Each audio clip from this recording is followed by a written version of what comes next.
How's it going, guys? How's it going, guys? How's it going, guys? How's it going, guys? How's it going, guys? This is McNaughty, McNaughty, McNaughty, McNaughty, McNaughty, McNaughty, McNaughty, McNaughty, McNaughty, McNaughty, McNaughty, McNaughty, McNaughty, McNaughty, McNaughty, ASMR. And today I'm just gonna be whispering, guys. I'm just gonna be whispering, and I'm gonna be updating you on all the things that have been going on lately. I have been busy. I have been busy. There have been a lot of things happening. And so, firstly, I apologize for not posting as frequently. I'm gonna change that. I really am. I've got some stuff in mind that'll help me be more consistent, and maybe I'll talk about that a little later. Secondly, I wanted to let you all know that I see your comments. I read them. And a lot of you are missing the little headphone intro that I do. I'm so sorry. I like it too. I just have such a bad memory sometimes, especially at the end of a work day. And I've been taking my headphones to work, and I put them on. They're noise canceling. They're very nice. And I put those on when I go to work, and it's always so nice having them there. And by the time I'm done with work, I usually don't even think about bringing them home, just because I just kind of finish my work and leave them there, and so I always forget. It's kind of the last thing on my mind when I'm finished with the work day, so I'm gonna do better. I'm gonna do better. I promise you. I will have the headphones for my next video. So thank you for your comments. I'm glad that you guys love the headphones. I like them a lot too. I will do my very best to include that in the intro. But man, like I said, I'm just gonna do kind of like a whisper update ramble. There are so many things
that's just something I never thought I would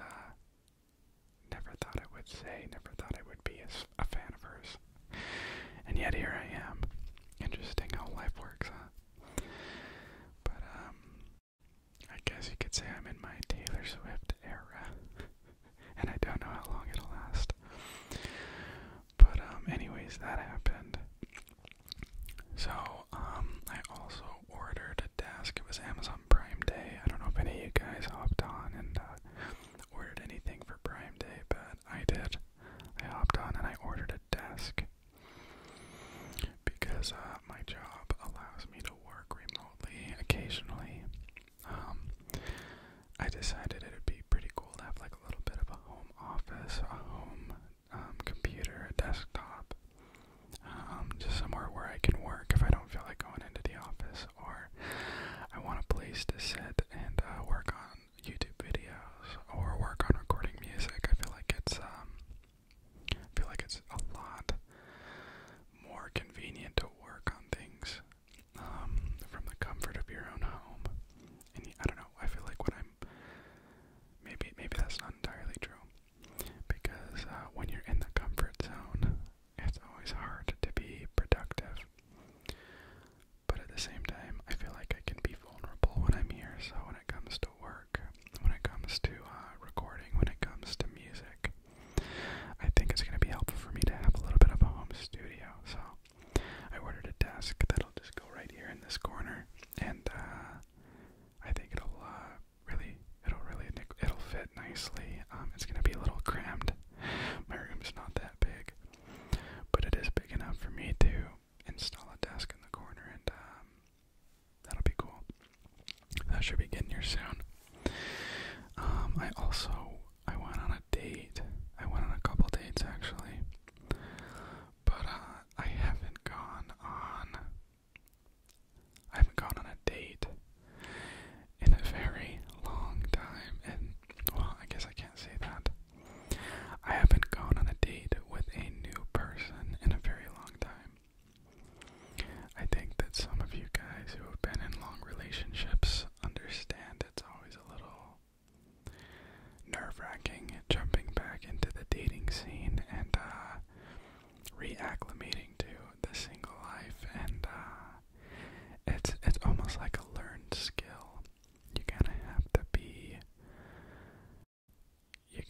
to be more social. You kind of have to work on yourself, and you kind of have to showcase the best parts of yourself. And it's just weird having to reintroduce yourself to a new person, you know. It's weird. You never know exactly how much you should share. You never know exactly how much to ask. So I went on a couple dates, and honestly, I think it was a really good experience. I feel like I kind of, brushed off the dust, brushed off the dating dust, and I did okay, I think. I had a lot of fun, and I think that means you had a good date. This one girl I've been talking to for a minute, since our first date, and we're gonna go on another one soon, so I hope you guys wish me luck on that. But yeah, dating is crazy. Dating is so crazy, and it's just, I'm not used to it. I mean, I made a video talking about how I view dating and how I view marriage and all that stuff, but yeah, it's been crazy lately, because I was in a very long-term relationship. I was in a relationship with somebody that I was planning on getting married to. And when that did not work, when that fell apart, it kind of changed the way that I viewed myself, and it changed the way that I view relationships as a whole, you know? And so part of me is trying to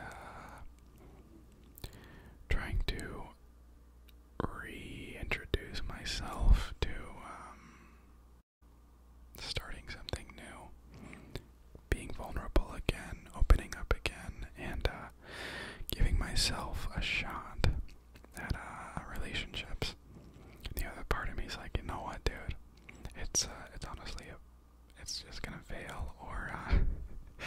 that sounds so negative. But those of you who have been in long-term relationships that haven't worked out, it's hard when you've given so much of yourself. And it all just fades away. And you think, like, what do I have to show for my time there?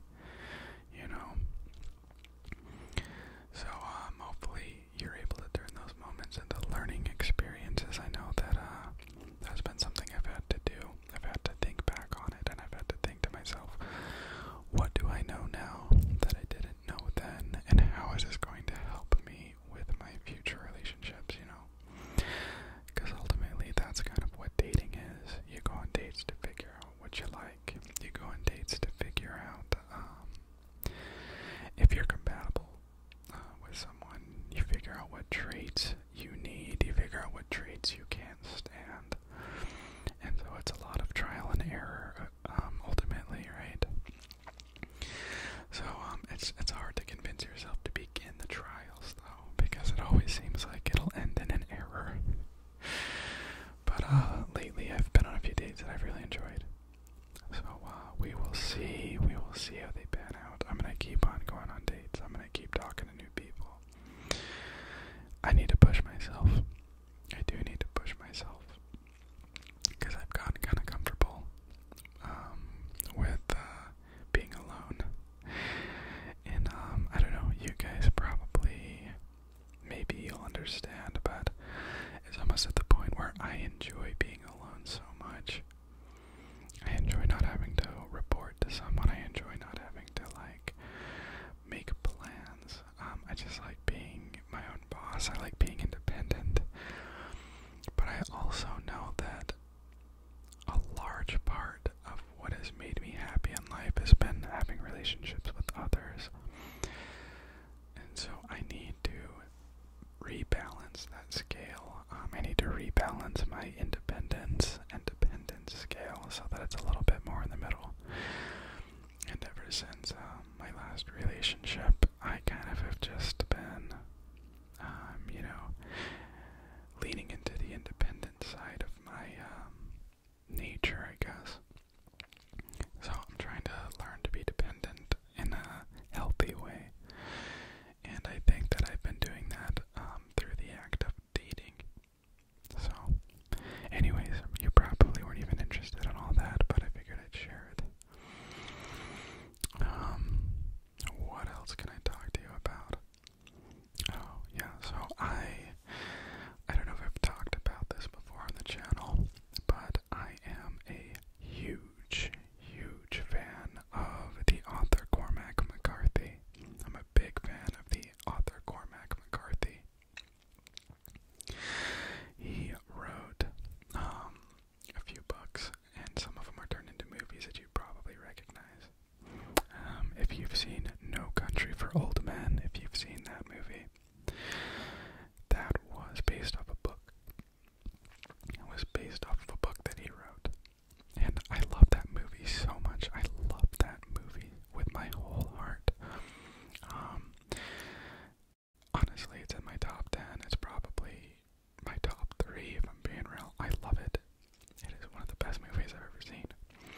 So after I sat through that movie, I did a ton of digging. I wanted to learn what it was based off of. I wanted to learn where the inspiration came from.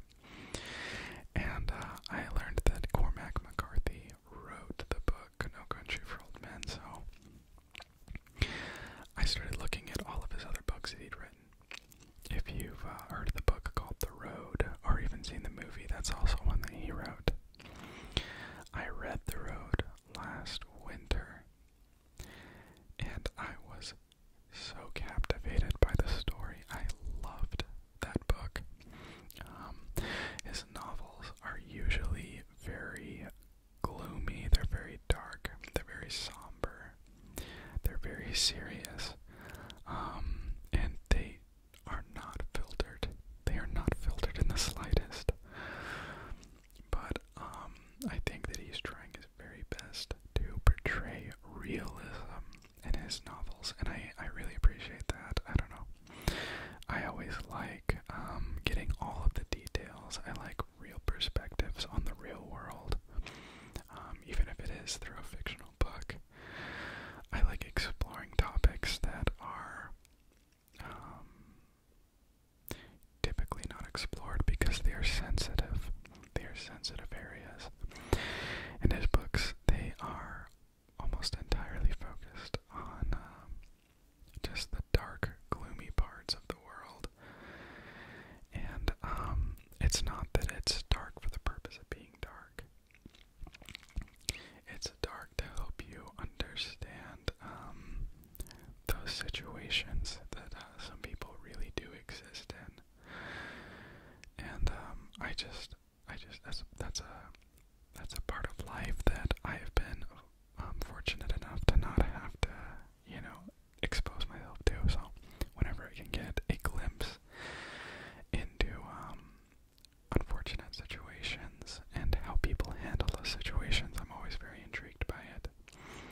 very serious, very somber books. And so I've decided and I've committed myself to reading all of his books. And I'm going to do it in chronological order. So I ordered, what was the name of his first book? I ordered his first 2 books that he wrote in chronological order. And they are not a part of a series or anything, they're all standalone books. But I'm very excited, those should be coming in the mail soon, and I can't wait. But maybe I'll have to ramble about that another time, but he's by far one of my favorite authors. He's done